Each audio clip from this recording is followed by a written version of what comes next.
here. I'm super excited because we're on a road trip to Kentucky. And right now we're in a rest break in Tennessee, was it? And we're traveling with Wonder Mom, Big Bro, and G-Mom.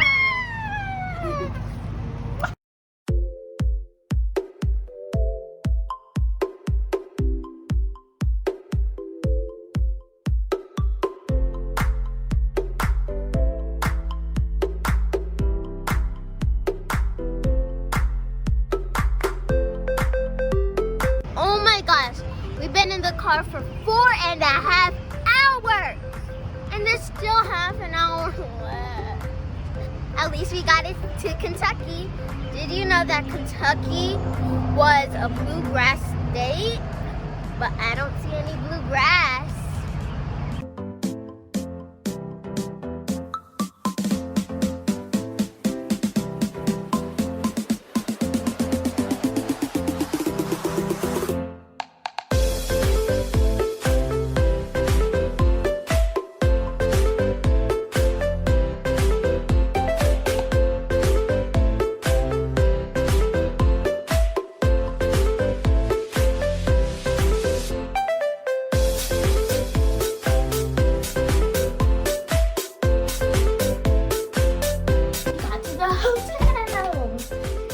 I waited for so long for this, 5 whole hours just to jump on the bed. Hi, Crafty B here. Today we're in Kentucky and we're going to visit the Trail of Tears. Let's get exploring.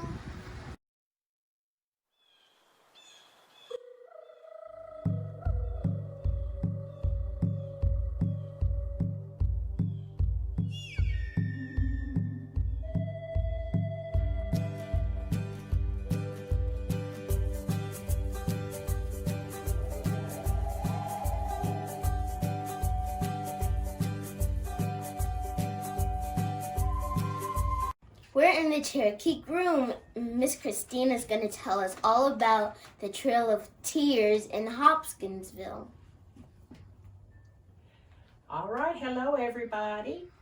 And this is the Cherokee room, and I'm going to give you a little history lesson about the Trail of Tears in Hopkinsville, Kentucky. Where you're standing now was actually a ration stop on the northern route of the Trail of Tears. And this was a huge farm at the time. It was the Latham family farm, originally owned by John and Nancy Latham, who moved here from Virginia and settled this farm. Now, the Trail of Tears came through here. We had 11 detachments, and detachments were a group of up to 1,000 people at a time. Some of those groups were so big that the line was 3 miles long walking down the road. So if you can just imagine that little road out front, which we call 9th Street today, and a parade of people 3 miles long walking down that road. Now when they got here, I think it was the second or third group that arrived here on the farm, was in November of 1838. And at that time, Chief Whitepath passed away on this property. Now, Chief Whitepath was a very well-known chief, and they wanted to bury him where people could come and pay their respects. He was not allowed to be buried in the city cemetery because he was not white. So they came back here, and the farm owners told them, well, you can bury him here in our family cemetery. Now, later that day, Fly Smith passed away, and he was allowed to be buried here too. There are actually only 3 marked graves on the whole Trail of Tears. So out of 4,000 people who died, only 3 people were buried with their name. And 2 of them are right here in Hopkinsville. Can you tell us what happens on the Trail of Tears? Well, the Trail of Tears was all about the Cherokees who lived down in Georgia and Alabama, and some in North Carolina, and some in southern Tennessee. They wanted them to move so they could have the land. They also found gold in the state of Georgia, and certain people in power wanted that gold, and they thought the Cherokee would fight for it. So they decided they made it illegal for the Cherokees to run their businesses or speak their own language or anything in the state of Georgia. And when they were caught doing it, they put them in stockades. It is a stockade. The stockades were very, very large, almost like cattle pens. They took great big trees and made big fences and made a big pen and basically just put people in there like they were cows or horses and made them stay there until they had a group of about 1,000. And then they move them out and they made them walk all the way to where Oklahoma is today. Why did they call it the Trail of Tears? Well, many, many people were very sick and many, many people died. So many, many people cried. But the Cherokee actually call it the very bad Trail of the Cherokee.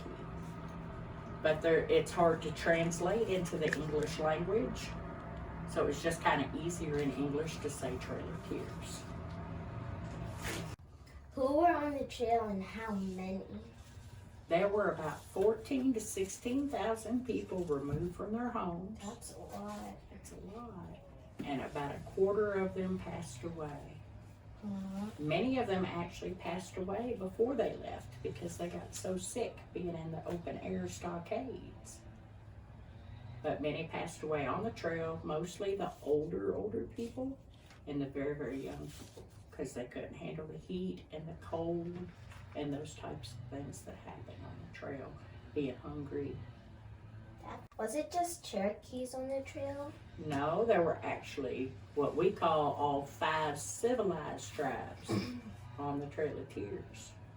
Plus, there were white people that were made to move, and there were African Americans made to move.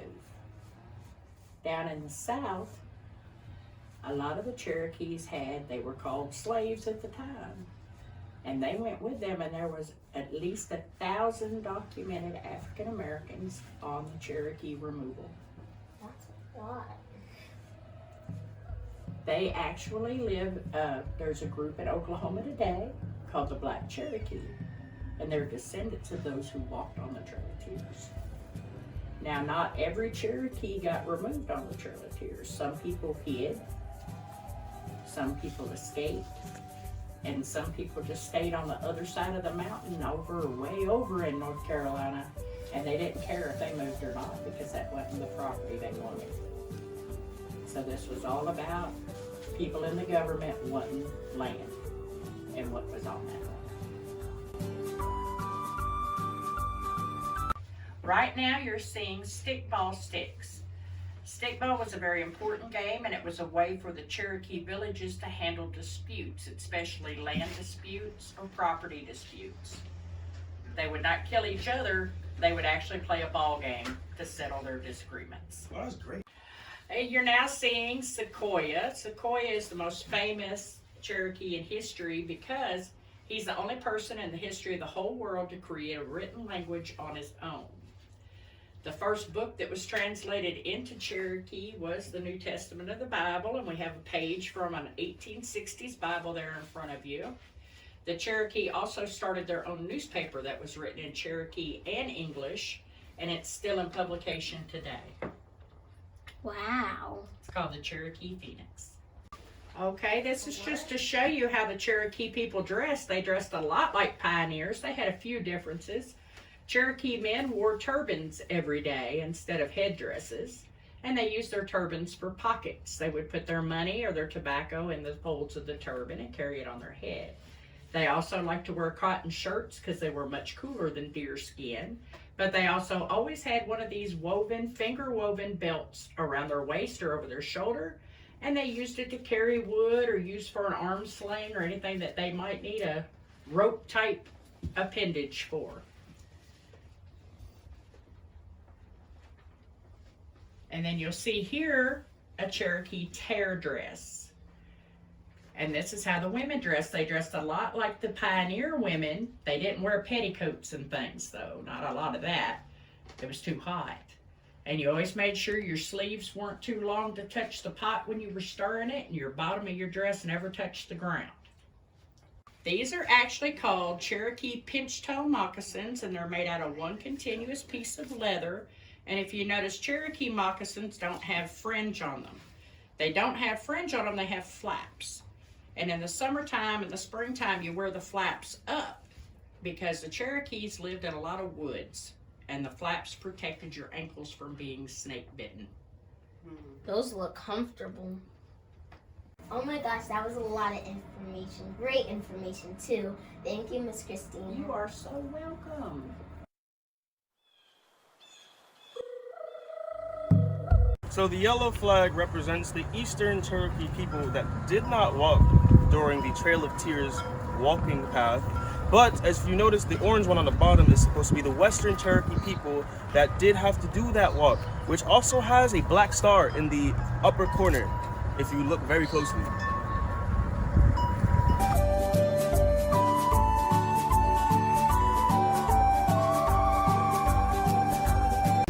These are the two chiefs. The one on the stone, one of his hands are closed in a fist because he's mad, and the other hand is open because he's praying to God. This is one of the chiefs, Fly Smith Cherokee Chief, and he died 1838. This is White Path, a Cherokee warrior chief who died in 1838.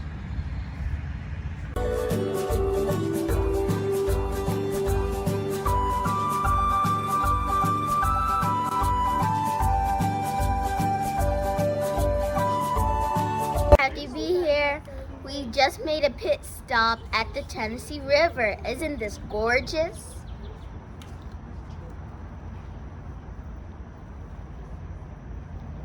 Just a slip,